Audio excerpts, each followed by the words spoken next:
Hello again. It's the middle of June and first update since April basically. Got to say a massive apology. In common with a lot of other YouTubers I've noticed recently, everyone's been really busy doing stuff. For me at work, this time of the year, April, May, are very busy, and coupled with things that's going on in the family life as well, it's just been difficult to get time to do a video. In fact, it's been difficult to get time to do anything with the railway really. Haven't done much at all. Just run a few trains every now and again. And one of the things I've been going to do from the beginning, and it was always my intention, was to incorporate the Bubblecar system into the railway, because I really like the movement on the layout, as much movement as possible. So I've always intended to put the Bubblecar system into use in the layout.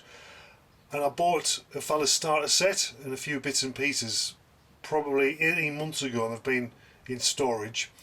But something I wanted to ask your opinion about really is the difference between double O and HO. This is a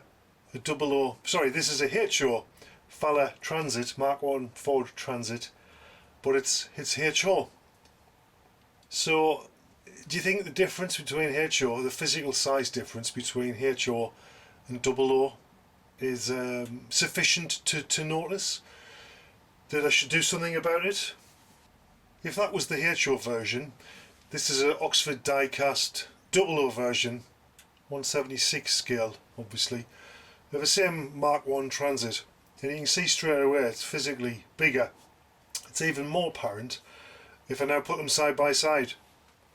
So there you go, two Ford Transits, two Mark 1 Ford Transits, on the left double O, on the right HO. It's not a huge amount of difference, but I think it's noticeable when you put them side by side. If it was on a layout, do you think anyone would notice? I don't think it's such a problem when it comes to figures, because recently I've been trying to find some figures for my layout, mostly actually to find figures to use as drivers and passengers. This is set number 10598 from Prisa. And it's basically locomotive drivers, different locomotive drivers. Had a right job finding these.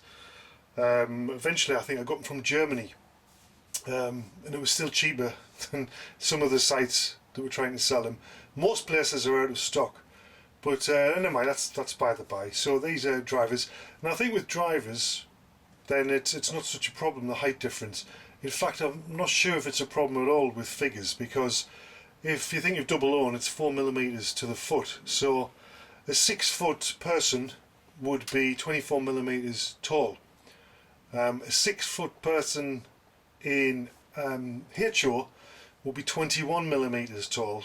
Okay, so a 21mm person converted to double O means the 5'3", I believe, if my maths is all correct. So they just look like a short person, you know, shorter than average, 5'3". So I think you can get away with that. I also think you can probably get away with these drivers because you don't really see them, and most of the time you end up cutting the legs off anyway to fit them in the cabs. I'm not really familiar with Prisa, but since I've been trying to buy these, I've done a lot of research, and their 10 series, things that begin 10, are more detailed than the other series. So for example, this 14404, which is bus driver passengers, is less detailed. There's less detail apparently. Do you think it's a problem, the difference between HO and double O?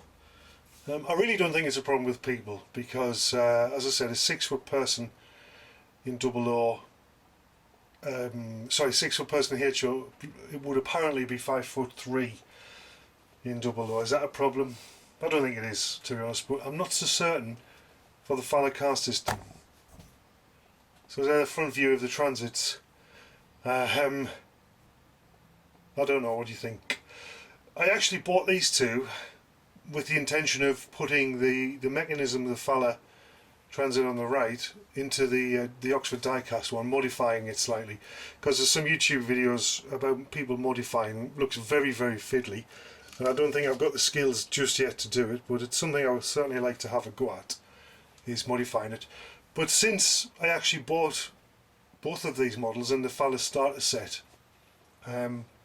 Falla's brought out a new chassis basically, whereby you can convert any car. You basically buy the chassis and it has a motor, and you can mount the motor in multiple angles, and you can put any body on it basically, any body you've got, whether it's a car.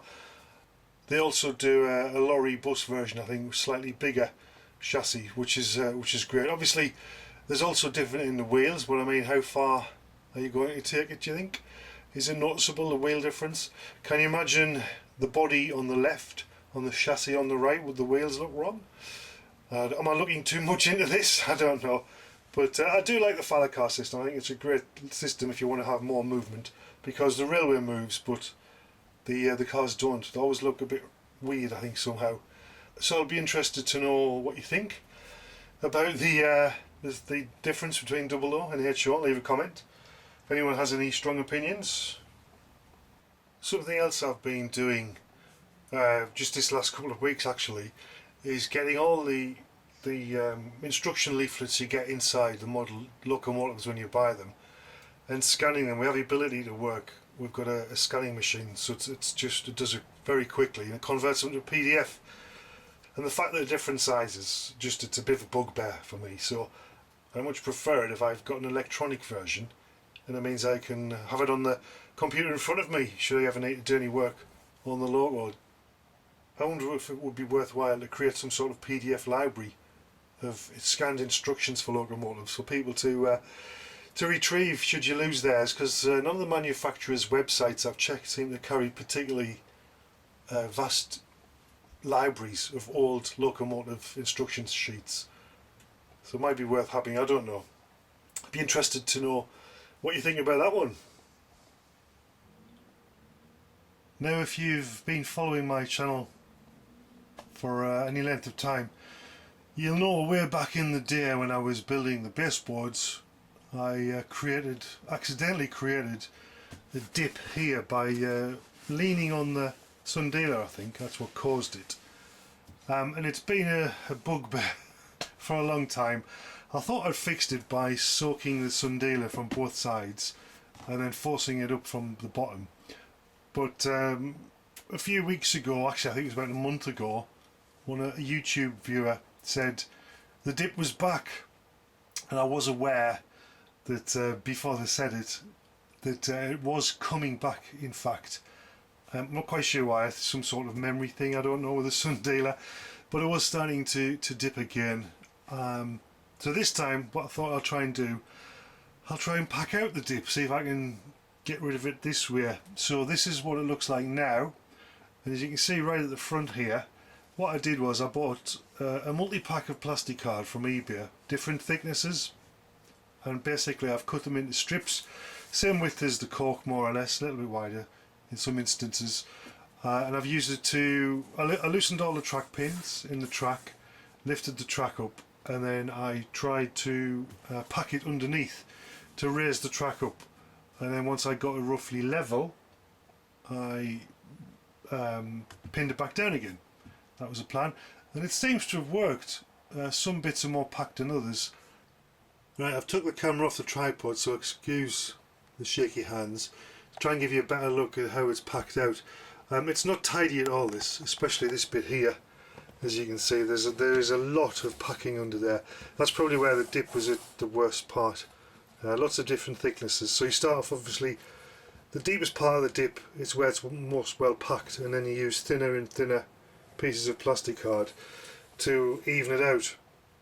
And it doesn't look neat, I know, but hopefully once it's all ballasted you won't be able to tell the difference anyway. Fingers crossed. And I'm hoping that's going to sort out the dip. As you can see, it doesn't look too bad when you look at it that way. But this is a warning to you. Don't lean on sundial. And a lot of people would say don't even use sundial. So how I got the packing, this is sort of a demonstration. I actually used a very long meter rule and I put it on a rail of a track, and if you do it at the ends, so the ends of the dip, you can obviously see where there is a very physical dip as the rail doesn't touch the ruler. So then I packed it up until it was more or less touching the ruler, and that seems to have done the trick. It seems to have worked, so we'll see how how it goes. I'm not quite sure how long it's going to last. So it seems to work. We'll just see if it lasts. And I'm hoping once it's ballasted it'll cover up nicely. Fingers crossed. Since we last spoke, this is one of the new purchases I've made. It's Dapol's Class 122 Bubblecar. And it's a great little model. I really like the detail and everything. And I'm actually going to do a video, I think, of fitting the driver and some people into there to see how it goes. It does have directional lighting. It's also got interior lighting, so we'll see how that goes, see how easy it is. Never done anything like this before, so I'm not quite sure how easy it's going to be. So that's it for this one. Thanks for your comments and subscriptions. If you have any questions, please ask and I'll do my best to answer them. Until the next time, take care.